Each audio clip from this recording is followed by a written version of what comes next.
Okay guys, welcome to your first tutorial on making a canvas. Okay, so here we go. We're going to need an index file.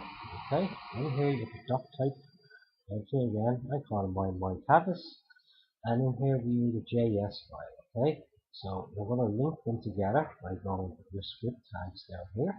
So we call, first of all, we call our canvas. We call it here. See it? Okay. Then what we did is we decided we would give it a variable. So we want it to be found in the document.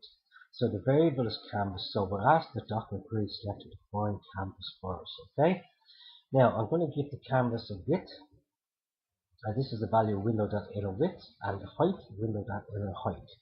And this is just the log back out. Okay. So if I went in here, okay, in order to see my canvas, I've then given my canvas a border, 2 pixels solid red, background color pink, but I've also given the body a margin of 0. Otherwise, it might not fill the whole page in your browser, right? So if I go and I run this in Firefox, we should have a nice toothpick border in pink, just to show it when Firefox decides to run here. And it should be a toothpick all the way around, and I have the background color of pink, just so we can see it. Okay, so we just have to wait here until this decides that it wants to run.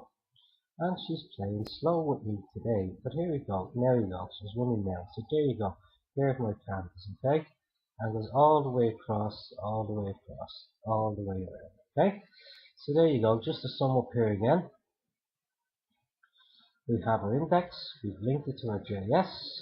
In here we made a variable of var canvas, and we've asked it the document selector to find canvas. Okay, we've then given a width and a height, right, in order to fill the whole screen. Because if we didn't do that, what would happen is I'd just get a small little canvas up here.